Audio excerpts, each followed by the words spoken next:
Yeah, so friends, as discussed, today I'll be solving UGC NET 2019, June 2019 previous year question paper, code 55.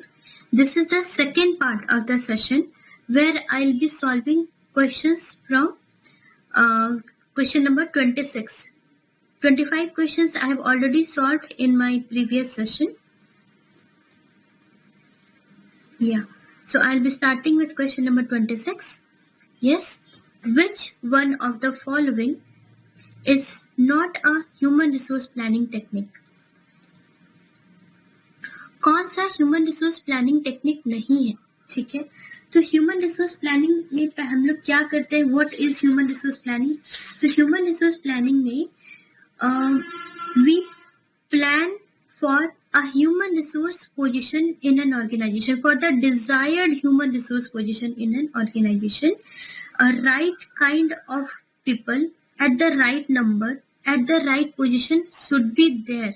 Okay, so as per the organization goal, तो current human resource manpower का जो status है और जो desired organization goal के according man power का जो status है उसके बीच के गैप को ब्रिज करना, right? This is what is human resource planning. Okay, तो इसमें हम लोग प्रोडक्शन करते हैं, फोरकास्टिंग करते हैं कि डिमांड कितना है, राइट? डिमांड कितना है इसकी फोरकास्टिंग करते हैं. तो प्रेडिक्टर वेरिएबल्स एक टेक्निक है ह्यूमन रिसोर्स प्लानिंग का.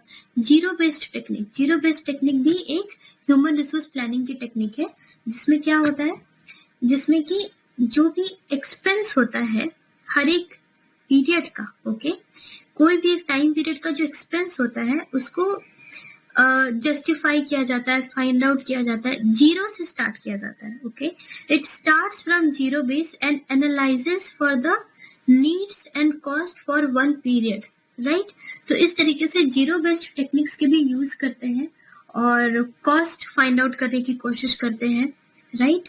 ह्यूमन कैपिटल का क्या कॉस्ट है, कितना प्रोडक्टिविटी हुआ, वो सब कुछ फाइंड आउट करने की कोशिश करते हैं जीरो बेस्ड टेक्निक के साथ. सिमुलेशन टेक्निक की भी यूज होती है ह्यूमन रिसोर्स प्लानिंग में, राइट? कितना फोरकास्टिंग होगा, एम्प्लॉयमेंट प्लान कितना रहना चाहिए, उसके लिए एक सिमुलेशन टेक्निक का भी यूज करते हैं. सिमुलेशन करके देखते हैं कि अगर इतना मैन पावर रहेगा तो हमारा जॉब रिक्वायरमेंट कंप्लीट हो रहा है या नहीं, कितने लोगों को ट्रेनिंग या डेवलपमेंट करने की जरूरत है. तो इसमें सिमुलेशन का भी यूज करते हैं, लेकिन मैनेजरियल ग्रिड टेक्निक का कोई भी यूज नहीं होता ह्यूमन रिसोर्स प्लानिंग में. ठीक है,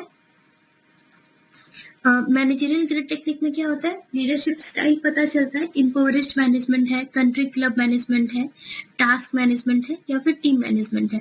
तो वो एक लीडरशिप की टेक्निक्स होती है जिसका ह्यूमन रिसोर्स प्लानिंग में कंट्रीब्यूशन तो नहीं है, राइट? तो हमारा आंसर हो जाएगा point number 4. Question number 27. Based upon a study on cultural diversity in multinational corporations, the following 4 dimensions emerged that differentiated national cultures in terms of their managerial ideologies. ठीक है, who among the following is associated with the study? एक study हुई थी किस पे, cultural diversity in MNCs. ठीक है, और उस स्टडी के बाद ये 4 डायमेंशन इमर्ज हुए, राइट? जो कि नेशनल कल्चर्स को डिफरेंशिएट करते हैं एक दूसरे में. ओके, किसी कंट्री का कल्चर पॉलिटिकली स्ट्रांग हो सकता है, कहीं पे अथॉरिटी स्ट्रांग हो सकती है, कहीं पे अच्छा फॉर्मलाइजेशन है किसी कंट्री में, और किसी कंट्री का हिरार्किकल रिलेशन सिस्टम अच्छा है.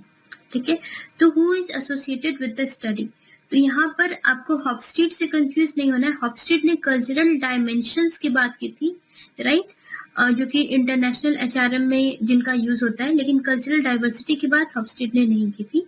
यहाँ पर जो हमारा आंसर होगा वो होगा 27. 27 का पॉइंट नंबर 3, लॉरेंट जी जो थे उन्होंने ये स्टडी की थी और उन्होंने बताया था कि ये 4 डायमेंशंस होते हैं इन MNCs have to deal with these 4 different national cultures. Okay. Now moving to question number 28.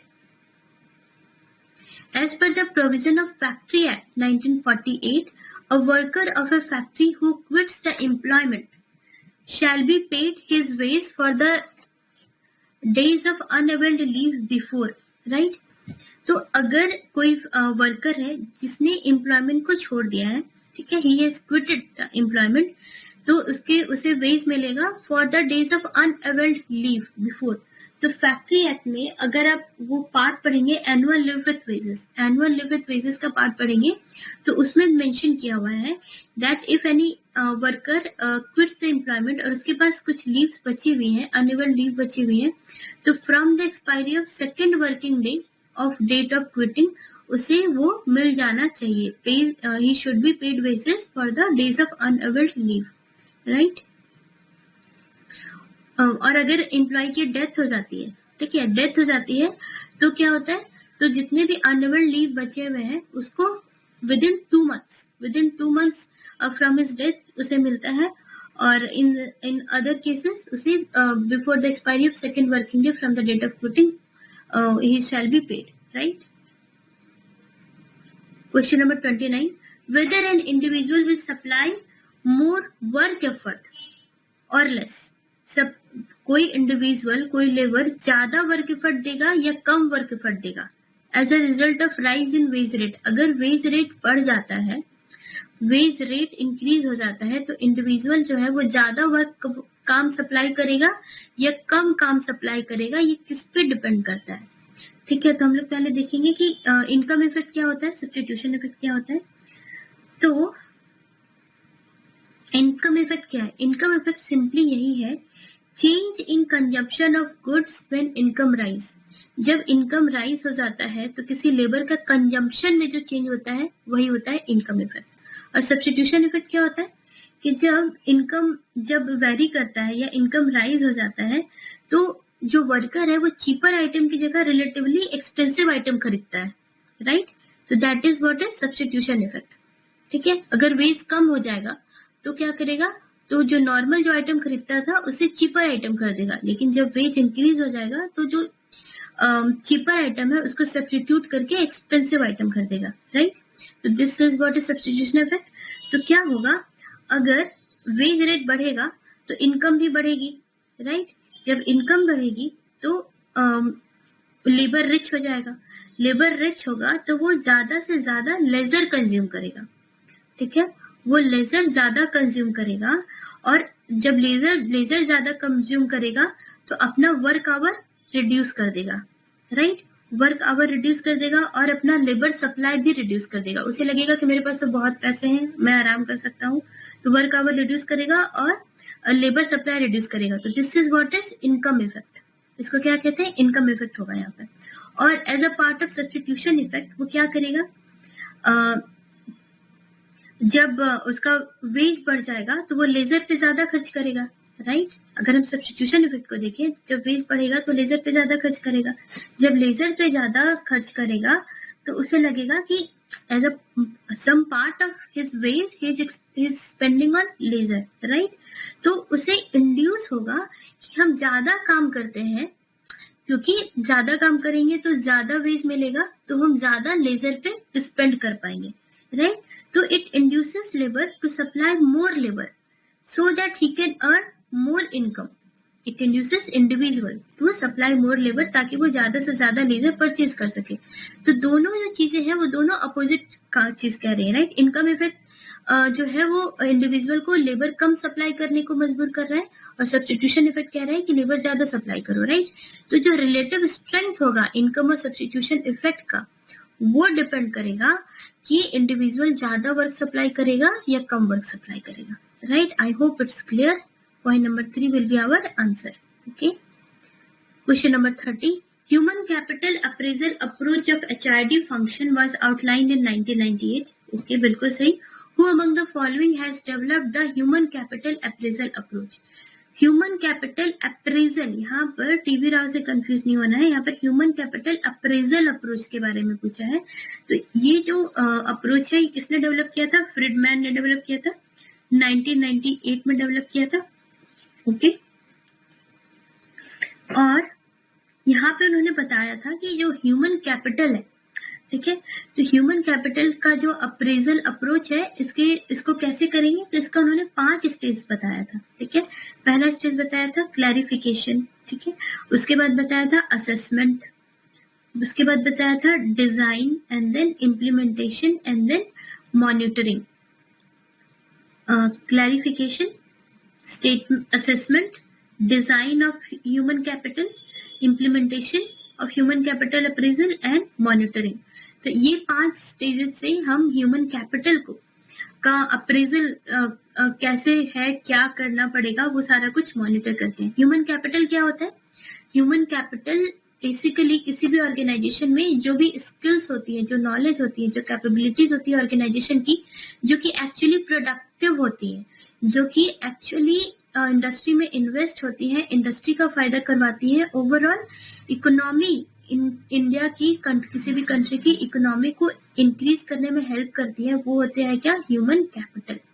Human intelligence जो अल्टीमेटली प्रोडक्टिविटी इंक्रीज करके इकोनॉमी में हेल्प करती है, right?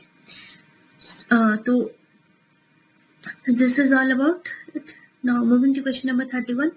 A group consisting of members working together to attain a specific objective with which each is concerned is known as. ठीक है, अगर कोई group है जहाँ पे सभी लोगों का एक ऑब्जेक्टिव है, कोई टास्क सबका डिटरमाइंड है और हर कोई उस टास्क से कंसर्न है, तो हमारा आंसर क्या हो जाएगा? Point number 2।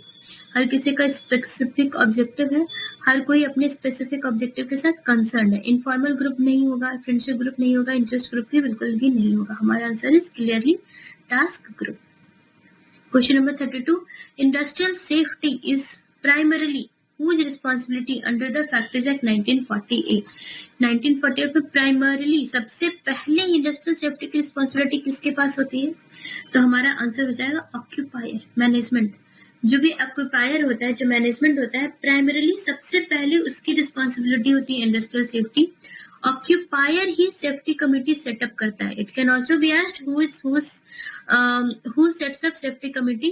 तो सेंट्रल गवर्नमेंट भी नहीं सेट करता, स्टेट गवर्नमेंट भी नहीं करता, ऑक्यूपायर करता है।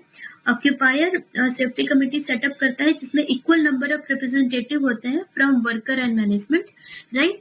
और उसमें बाद में स्टेट गवर्नमेंट भले हेल्प कर सकती है कि मैनेजमेंट में कौन कौन कंपोजिशन सेफ्टी कमिटी का अगर कुछ चेंज करना है या कौन कौन रिप्रेजेंटेटिव्स होंगे, वो बताने में हेल्प करेगी state government. But ultimately safety committee setup करने का काम किसका रहता है? ऑक्यूपायर का। ये भी आपको याद रखना है। Question number 33. List 1 below gives some names who have contributed for development of different managerial functions or activities, and list 2 gives the specific functions they are associated with, right? So very easy question, आराम से बन जाएगा। हमें पता है कि Robert oven जो है वो किसके साथ एसोसिएटेड है? Personal management. इनको फादर ऑफ पर्सनल मैनेजमेंट भी कहा जाता है। रॉबर्ट ओवन ने ही 8 आवर वर्किंग टाइम सबसे पहले इंट्रोड्यूस किया था, राइट? और Henry Fayol modern management theory से रिलेटेड है। Taylor scientific management and Gantt work study से रिलेटेड है। इन्होंने गैंट चार्ट के बारे में बताया था, जिसका अभी भी यूज होता है प्रोजेक्ट मैनेजमेंट में, राइट? तो as per this matching our answer will be point number 3. Okay, next moving to question number 34. Performance appraisal. Performance appraisal means evaluating an employee's current and past performance relative to his or her performance standard. जो भी performance standard है उससे current performance जो हुआ है उसको measure करना, evaluate करना. Performance appraisal always involves 3 steps. Performance appraisal का 3 step होता है. Which of the following is not a performance appraisal process? कौन सा स्टेप नहीं है? ठीक है, तो सबसे पहले वर्क स्टैंडर्ड को सेटअप करते हैं, राइट? कि वर्क स्टैंडर्ड क्या है, जो हम स्टैंडर्ड होगा उसी से मेजर करेंगे। उसके बाद असेस करते हैं employee actual performance related to दो स्टैंडर्ड। स्टैंडर्ड अचीव हुआ, स्टैंडर्ड अचीव नहीं हुआ, ये स्टैंडर्ड सरपास हो गया, उससे असेस करते हैं, मेजर करते हैं, राइट? उसके बाद क्या करते हैं, provide feedback to the employee with the aim of helping him और her to eliminate performance deficiency और कंटिन्यू टू परफॉर्म। अगर कोई परफॉर्मेंस डेफिशिएंसी है तो फीडबैक प्रोवाइड करते हैं, राइट, कि कितना ज्यादा डेविएशन है एक्चुअल वर्क स्टैंडर्ड से, और अगर कोई भी डेविएशन नहीं है तो उसको बोलते हैं कि आप कंटिन्यू कीजिए, ऐसा भी अगले साल भी ऐसे ही परफॉर्म कीजिए। तो this is the step 3, right, clearly. और स्टेप 4 क्या है, grading on a curve, predetermined percentage of ratings are placed in various performance categories. ये कोई भी परफॉर्मेंस अप्रेजल का स्टेप नहीं है, ये बस एक तरह से बताया गया है कि किस तरह से रिप्रेजेंट करना है किसी भी ऑर्गेनाइजेशन के परफॉर्मेंस को। तो it depends, this is not the step, ये तीनों ही बस स्टेप है। ग्रेडिंग जैसे भी मन हो किया जा सकता है, ठीक है, कोई भी HR डिपार्टमेंट का पर्सन कर सकता है। सो ये बस आपको कंफ्यूज करने के लिए दिया हुआ है, राइट। तो हमारा आंसर हो जाएगा point number 4। Question number 35. Which of the following perspectives concerning industrial dispute is based on assumption that conflict is irrational in an organization? किसमें बताया जाता है कि कॉन्फ्लिक्ट जो है इरेशनल है। इरेशनल मतलब जिसका कोई मीनिंग नहीं है, जिसका कोई एग्जिस्टेंस नहीं है, जो बेमतलब है, राइट। ये किसमें होता है? तो अगर हम लोग देखें तो प्लूरलिस्ट पर्सपेक्टिव में क्या बताया जाता है कि conflict is inherent, right. Conflict होगा ही, कॉन्फ्लिक्ट प्रेजेंट रहता है हमेशा ऑर्गेनाइजेशन में because of different ideologies, because of pluralistic ideologies, सबका अलग अलग आइडियोलॉजीज होता है, इसलिए कॉन्फ्लिक्ट हो गई। कॉन्फ्लिक्ट को हमको हमें पॉजिटिव वे में चैनलाइज करना है, that is what is pluralist perspective is. Trusteeship theory Gandhian theory है, राइट। यहाँ भी ये बताते हैं कि कॉन्फ्लिक्ट अगर हो तो कलेक्टिव बार्गेनिंग से में इसे एलिमिनेट करना है। रेडिकल पर्सपेक्टिव भी बताता है कि कॉन्फ्लिक्ट एक क्लास स्ट्रगल है, राइट, कैपिटलिस्ट और लेबर के बीच में कॉन्फ्लिक्ट यहाँ भी प्रेजेंट होगा ही, ऑब्वियस है कॉन्फ्लिक्ट का प्रेजेंट होना, क्योंकि डिफरेंस इन क्लास होगा तो कॉन्फ्लिक्ट आएगा ही। लेकिन यूनिटरी पर्सपेक्टिव क्या बताता है? ये बताता है कि कोई भी ऑर्गेनाइजेशन है वो एक हार्मोनियस सिस्टम है, इंटीग्रेटेड सिस्टम है, एक हैप्पी फैमिली है, राइट। और जितने भी स्टाफ्स हैं, मेंबर्स है ऑर्गेनाइजेशन का, सबका सेम इंटरेस्ट है, सेम पर्पज है, they all are working together. तो यहाँ पर ही कॉन्फ्लिक्ट को डिसरप्टिव बताया जाता है, ठीक है। यहाँ पर ट्रेड यूनियन को भी अननेसेसरी बताया जाता है। यूनिटरी पर्सपेक्टिव में ट्रेड यूनियन इज अननेसेसरी, और कॉन्फ्लिक्ट का कोई मतलब ही नहीं होता है। यहाँ पर कॉन्फ्लिक्ट के एग्जिस्ट करने का कोई मीनिंग ही नहीं होता है। Total are one happy family, इसलिए हमारा आंसर हो जाएगा point number 1। Question number 36. Two lists are given below, and list 1 is related to terms of managing career, and list 2 is their appropriate meaning. Okay, so we have to match it, right? First of all, career planning. तो career planning मैंने अपने HRM के session में भी बताया था कि career planning क्या होती है। करियर प्लानिंग सबसे पहला स्टेप होता है जब कोई पर्सन डिसाइड करता है कि उसके पास क्या क्या स्किल्स है, उसके पास क्या क्या नॉलेज है, उसके पास एक्चुअली क्या क्या मोटिवेशन है, जिससे वो प्लान करता है कि okay I can do this, I have such and such skills, I can do this, right. तो और वो एक प्लान करता है, अपने स्किल्स को देखता है और अपने करियर की प्लानिंग करता है, I can take this road to my career.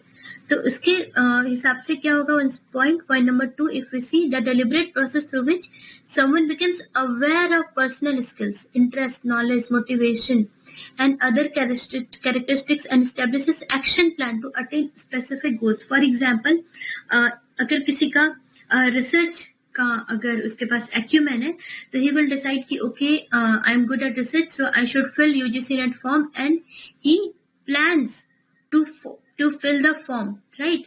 तो वो हो जाएगा करियर का प्लानिंग, वो प्लान कर रहा है, ठीक है। और करियर मैनेजमेंट क्या होता है? Career management is when he actually fills the UGC net form, when he actually appears for the UGC net examination, and when he actually gets selected for PhD, ठीक है, वो है करियर मैनेजमेंट। प्लानिंग में हम बस अपने skills को देखते हैं और एक एक्शन प्लान एस्टैब्लिश करते हैं। और मैनेजमेंट में करियर मैनेजमेंट का ही पार्ट है करियर प्लानिंग और सक्सेशन प्लानिंग। करियर मैनेजमेंट का में 2 चीजें होती है, एक होता है करियर प्लानिंग और एक होता है सक्सेशन प्लानिंग। और succession planning is the next step of career planning. Succession plan में we rise up the corporate ladder, right. The person is actually doing PhD and he has actually become professor तो ये सारा काम किस में होगा? Career management में होगा. द प्रोसेस फॉर इनेबलिंग, हम एम्प्लॉयज को इनेबल करते हैं to better understand and develop their career skills and interest and to use this skills and interest more effectively. इसमें यूज करने को हम जो एम्प्लॉयज होते हैं वो एक्चुअली अपने स्किल्स यूज करते हैं और अपना करियर को बिल्ड करते हैं. करियर डेवलपमेंट क्या होता है? करियर डेवलपमेंट एक सीरीज होता है, लाइफ लॉन्ग सीरीज होता है. पूरे लाइफ में from assistant professor to the head of department, कोई person कैसे move कर रहा है, right? The lifelong series of activities that contribute to a person's career exploration, establishment, success and fulfillment. Okay? और career coaching focuses on teaching, educating, instructing and training subordinates. So as per this matching, our answer will be point number 1. Okay. Question number 37. Harvard model of human resource management centered on 4 C's of human resource practices. Which among the following has not been described as the HR practices under Harvard model? तो Harvard model में क्या होता है? 4 C's are there. जिसमें है commitment. Commitment is there. Competence is there. Cost effectiveness is there. Competitiveness is not there. Competitiveness की जगह वहां पर क्या है? Congruence. ठीक है. So these 4 are the Harvard 4 C's. 4 C's of Harvard model of human resource management. Okay. Yes, our answer will be point number 2. Question number 38. Which of the following factors identified by Dunning in his eclectic theory are to be simultaneously made by a company that wishes to set up production unit in a foreign country and wants to operate as multinational? Okay. तो ये जो ड्यूनिंग जी थे वो उन्होंने क्या किया था? उन्होंने थ्योरी दी थी, इक्लेक्टिक थ्योरी. ठीक है. और इक्लेक्टिक थ्योरी क्या बताता है? इक्लेक्टिक थ्योरी बताता है कि एक कंपनी को, किसी भी एक कंपनी को किसी फॉरेन यूनिट में इन्वेस्टमेंट करना चाहिए कि नहीं, और इन्वेस्टमेंट करना चाहिए तो क्या क्या चीजें चेक करनी चाहिए. तो बस वही यहाँ पर दिया हुआ है. That a company that wishes to set up a production unit, FDI कर रही है कंपनी, अपना प्रोडक्शन यूनिट सेट कर रही है किसी फॉरेन कंट्री में और एज अ मल्टीनेशनल अप्रोच करना चाहती है, तो क्या क्या करना चाहिए? तो इन्होंने बताया था, डोनिंग जी ने बताया था कि there are 3 tiers. There are 3 tiers which should be checked for foreign investment, which are ownership. पहले ownership चेक करना है, फिर लोकेशन चेक करना है और फिर इंटरनेशनलाइजेशन चेक करना है. OLI, इससे भी आप याद रख सकते हैं. तो ये तीनों टियर, ये तीनों फेजेस बताया था डोनिंग जी ने for FDI, right? For FDI setting up a production unit or expansion in foreign country, right? Answer will be point number 2. 39. The Office of Director General of Mine Safety is located at Dhanbad. Dhanbad में बहुत ही ज्यादा बड़ी coal mine है, वहां पर mining की जाती है और वहां पर ही जो DGM है सेफ्टी के, उनका ऑफिस धनबाद में ही लोकेटेड है. 40. As per the provisions of Mines Act 1952, the special officer duly authorized in writing by Chief Inspector shall enter into any mine for the purpose of surveying, labeling and measuring after giving notice to manager of the firm for not less than 3 days. This has also we have discussed in our session on Mines Act 1952. Special officer की बात किसमें की जा रही है? Section 8. If you read Section 8 तो वहां पर बताया गया है कि there is one government officer who is special officer is actually one government officer जो कि 3 दिन का नोटिस देता है चीफ इंस्पेक्टर को और वो आता है. he comes, he enters into mine, वो चेक करता है, सर्वे करता है सब कुछ ठीक ठाक है कि नहीं, लेवलिंग चेक करता है, मेजरमेंट सबका चेक करता है माइंस का, राइट, और रिपोर्ट प्रिपेयर करता है स्पेशल ऑफिसर. और अगर इमरजेंसी में आना हो तो वो 1 दिन का नोटिस देता है, 1 day of notice in case of emergency and normally 3 day of notice to chief inspector. Okay, our answer will be point number 1. Question number 41. In rural India, which type of unemployment is common? ठीक है, तो ये जो question है थोड़ा tricky है. India में in fact सभी तरह के, चारों तरह के ही अनएम्प्लॉयमेंट है, राइट? तो educated unemployment mostly urban area में होता है, ठीक है। एजुकेटेड अनएम्प्लॉयमेंट का मतलब क्या हो गया, रिसीव्ड एजुकेशन, ठीक है, एजुकेशन तो रिसीव कर लिया लेकिन अनएम्प्लॉयड है, डिग्री है, पढ़े लिखे हैं, एजुकेटेड है, लेकिन जॉब नहीं है, that's it, educated unemployment. Cyclical unemployment seasonal employment होता है। डिस्गाइज्ड अनएम्प्लॉयमेंट क्या होता है, डिस्गाइज्ड अनएम्प्लॉयमेंट मतलब कोई लेबर फोर्स होता है जो कि रिडंडेंट वर्क कर रहा है, ठीक है, एक्स्ट्रा वर्क कर रहा है, जिसके कोई प्रोडक्टिविटी का कंट्रीब्यूशन 0 है। कोई काम 2 लोग मिलके कर सकते हैं, लेकिन वही काम 8 लोग मिलके कर रहे हैं, right. For example in agriculture, ठीक है, एग्रीकल्चर में कोई छोटा सा काम है जो कि 2 लोग कर सकते हैं, बट पूरी की पूरी फैमिली लगी हुई है, तो उसमें क्या हो जाता है, डिस्गाइज्ड एम्प्लॉयमेंट, बाकी सारे लोगों की जो प्रोडक्टिविटी होती है वो 0 होती है। और होता है वॉलंटरी अनएम्प्लॉयमेंट, जिसमें कि person is voluntarily he is not working, क्योंकि उसे अपने हिसाब का जॉब नहीं मिल रहा, the one which he likes, the one which he thinks will fit him, तो नहीं हो रहा, तो वॉलंटरी अनएम्प्लॉयड है। तो इंडिया में सबसे ज्यादा एजुकेटेड अनएम्प्लॉयमेंट है और डिस्गाइज्ड अनएम्प्लॉयमेंट है इन अर्बन एरिया और डिस्गाइज्ड इन रूरल एरिया। पर क्योंकि रूरल एरिया का जो सेक्टर है, रूरल एरिया का जो एक्सपेंशन है वो ज्यादा है, इसीलिए हमारा आंसर क्या हो जाएगा, disguised unemployment. Okay. 42 the goal of training is that the trainees learn the task or material presented and the same are retained by them. Okay.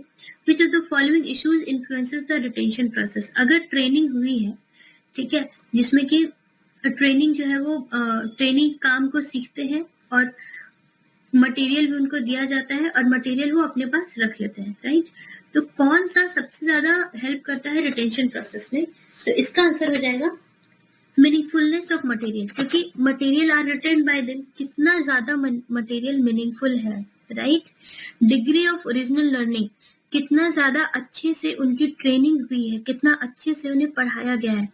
And interference, और जो भी पढ़े हैं वो उसका कितना एप्लीकेशन है, उसका इंटरफेसिंग कितना ज्यादा है, तो वो सबसे ज्यादा रिटेंशन जो है वो रहेगा, राइट। बाकी सबसे भी होगा लेकिन बहुत ही कम, जो मेन पॉइंट है वो क्या होगा, ये होगा, ठीक है। Point number 3 will be the most appropriate answer. And या moving to question number 43, what is true about weekly status unemployment. Okay, so अगर हम देखें तो इस तरह से 3 स्टेटस होते हैं, daily status unemployment, okay, then there is weekly status unemployment and then there is usual status unemployment, ठीक है, यूजुअल स्टेटस अनएम्प्लॉयमेंट। तो 3 तरह के अनएम्प्लॉयमेंट का स्टेटस चेक किया जाता है। डेली स्टेटस में क्या होता है, डेली स्टेटस में चेक करते हैं कि ऑन एनी डे कौन सा पर्सन एम्प्लॉयड है, कौन सा पर्सन अनएम्प्लॉयड है, ठीक है, इस तरह से हम अनएम्प्लॉयमेंट का रेट निकालते हैं। यूजुअल स्टेटस में हम देखते हैं कि इन अ 365 days, in a span of 365 days कौन काम कर रहा था, कौन नहीं कर रहा था, कौन एम्प्लॉयड था, कौन एम्प्लॉयड नहीं था। और वीकली स्टेटस में देखते हैं कि एक वीक में कोई ऐसा में कितना देर कौन कितना काम कर रहा था, if there is any hour in which one person was not working or any day in which one person was working। तो इस तरह से एक वीक का स्टेटस चेक करते हैं, राइट। तो वीकली स्टेटस में मोस्टली क्या होता है, हम क्या चेक करते हैं, it is measured in number of person and shows chronic unemployment. बिल्कुल सही है, वीकली स्टेटस जो है वो मोस्टली क्रॉनिक अनएम्प्लॉयमेंट बताता है, ठीक है, क्रॉनिक मतलब धारावाहिक, राइट, और क्रॉनिक बताता है। साथ ही साथ अगर सीजनल अनएम्प्लॉयमेंट भी अगर आपसे पूछा जाए तो वीकली स्टेटस अनएम्प्लॉयमेंट ही बताता है, ठीक है। सीजनल से हमें पता चलेगा ना, किसी वीक वर्क कर रहा है, किसी वीक वर्क नहीं कर रहा है, राइट। तो इस तरह का जो ट्रैकिंग होगा वो वीकली स्टेटस अनएम्प्लॉयमेंट से ज्यादा एफिशिएंटली होगा। It shows both open and chronic unemployment नहीं, जो वीकली स्टेटस अनएम्प्लॉयमेंट है वो ओपन अनएम्प्लॉयमेंट को नहीं बताता है। ओपन अनएम्प्लॉयमेंट क्या होता है, open unemployment means visible unemployment. इसमें क्या होता है कि the person is willing to work, the person is educated, but the person is unable to get work। तो ऐसा अगर हो तो ओपन अनएम्प्लॉयमेंट होगा। और वीकली स्टेटस जो है वो मोर ऑफ सीजनल और क्रॉनिक के बारे में बताता है। It is measure in percent days years and such underemployment, ये भी गलत है, अंडर एम्प्लॉयमेंट नहीं होगा, right. It shows only unemployment, only open unemployment, ये भी नहीं होगा, ओनली ओपन अनएम्प्लॉयमेंट की बात यहाँ पर नहीं आएगी। So our answer will be only A. या point number 1. Okay. Underemployment and open employment better can be checked with daily and usual status unemployment, right? 44. Under the provision of Industrial Dispute Act 1947, the employer of any factory declares layoff is required to provide alternate employment to workmen laid off in any other industry belongs to him and located at a distance not more than. ठीक है, तो अगर कोई employer lay off कर देता है तो वो अल्टरनेट एम्प्लॉयमेंट भी प्रोवाइड कर सकता है जो वर्कमैन को लेड ऑफ किया है टू एनी अदर इंडस्ट्री. अगर उसका ही कोई इंडस्ट्री है जहाँ पे वहां पे अल्टरनेट एम्प्लॉयमेंट भी प्रोवाइड कर सकता है at a distance located not more than 5 miles, right. Laid off के बारे में, लेइंग ऑफ के बारे में जो भी प्रोविजंस है वो सेक्शन 25C में दिए हुए हैं, 25C एंड 25E. तो 25E में मेंशन किया हुआ है दैट अगर alternate employment with in 5 miles दी जाती है, अगर ऑफर की जाती है तो कोई भी कंपनसेशन नहीं मिलेगा वर्कमैन को who has been laid off, क्योंकि हम उन्हें अल्टरनेट एम्प्लॉयमेंट तो दे रहे हैं, राइट. तो अगर वर्कमैन एक्सेप्ट नहीं करता है तो उसे कोई भी कंपनसेशन नहीं मिलेगा. ठीक है. Question number 45. Provisions for ensuring occupational health and safety for workers are contained in Articles 24, 39E, 39F and 42 of DPSP of Constitution of India. ठीक है. Based on the spirit of these rules have been framed. Okay, right. The subject matter of the rules are both in union list and concurrent list. Which among the following is not in concurrent list? There are some list, union list भी होता है, concurrent list भी होता है और एक state list भी होता है. Union list में वो matters होती हैं जो कि central government handle करेगी. Concurrent list में वो matter होती है जो कि central और state government दोनों handle करेगी, और state government में वो list होती है जो कि सिर्फ state government handle करेगी, right? तो उसी तरीके से जो भी work होते हैं for ensuring occupational health and safety of workers वो डिवाइड कर दिए जाते हैं. तो इसमें कौन सा कंकरेंट लिस्ट में नहीं है? तो कंडीशन ऑफ वर्क भी कंकरेंट लिस्ट में है, प्रोविडेंट फंड भी कंकरेंट लिस्ट में है, मैटरनिटी बेनिफिट भी कंकरेंट लिस्ट में है. सेफ्टी इन माइंस की अगर बात करें तो this is not in concurrent list. Okay, इससे related questions usually UGC NET पे पहले भी पूछे जा चुके हैं. So we should have a idea कि कौन कौन से आइटम किस लिस्ट में है, right. So point number 2 will be our answer. Safety in mines. Question number 46. State to secure a social order for promotion of welfare of people is mentioned in which article of the directive principles of state policy? किसमें mention किया हुआ है? ठीक है, तो बहुत ही ये आसान क्वेश्चन है, डिफिकल्ट नहीं है. अगर आप देखेंगे 38 अगर देखेंगे आर्टिकल नंबर 38 तो वहां पे मेंशन किया हुआ है state to secure a social order for promotion of welfare of the people. This will be our answer. 42 क्या है? Just and human condition of work, right. और 43A भी हमारे सिलेबस में है, राइट. 43 में क्या है? 43 में है कि all workers State should endeavor that all workers should have a living wage condition. They should have a decent standard of life and full enjoyment of leisure. This is in 43, right? और 43A में क्या है? 43A में है participation of workers in management of undertaking, right? तो decent standard of life 43 में है और 43 में A में क्या है? Workers participation in management. तो ये चारों ही आपके लिए बहुत ज्यादा इंपॉर्टेंट है DPSP. Okay. 47. As per the provision of building and other construction workers regulation of employment and condition of service act 1996, because of financial hardship a beneficiary under the act has not paid his contribution, the board may waive the contribution at a time for a period of. Okay. तो under building and other construction workers act beneficiaries को appoint किया जाता है, right. और beneficiaries कौन होते हैं?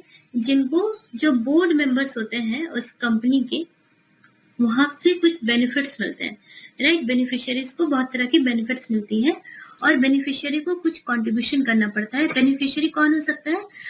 From 18 years to 60 years of age, और जिन्होंने 1 साल कंप्लीट कर लिया है उस ऑर्गेनाइजेशन में, राइट, उस एम्प्लॉयमेंट में 1 साल कंप्लीट कर लिया है, वो होते हैं बेनिफिशियरीज, उनको कुछ कंट्रीब्यूशन करना पड़ता है, right.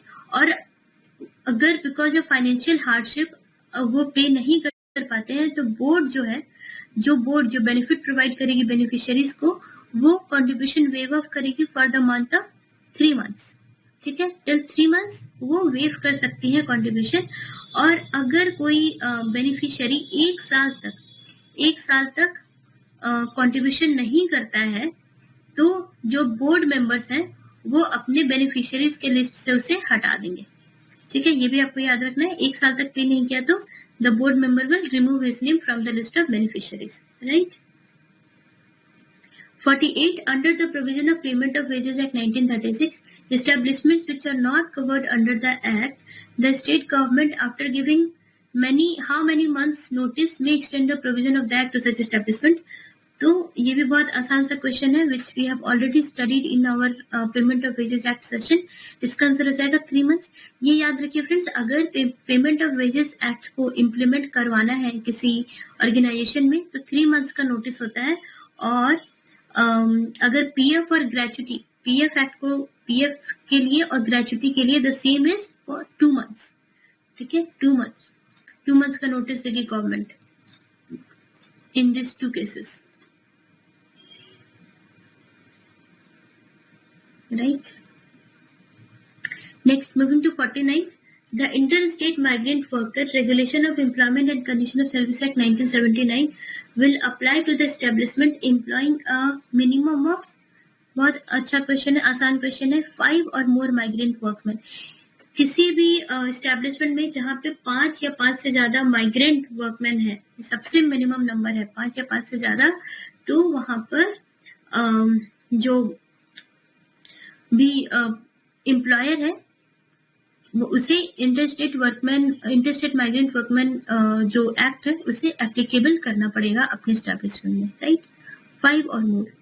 Question number 50, a registered trade union of workman functioning in an industry having 500 workman should have to maintain a minimum of what number of workmen as members in order to continue the registration of trade union। तो इसमें हमें जो answer होगा वो कैसे find out करना है? 10% or 100, whichever is less, right? whichever is less, ये हमें पता है कि रजिस्ट्रेशन एक रजिस्टर्ड ट्रेड, तो for a registered trade union the minimum number of workmen who should be member of this registered trade union, it should be 10% or 100, whichever is less, right? तो 500 का 10% कितना होगा? 50 और 100, whichever is less, तो less कौन सा है? 50 है, राइट? तो हमारा आंसर क्या हो जाएगा? 50, ओके। तो और our answer will be point number 2, 50। Yeah, so that's it for today, friends.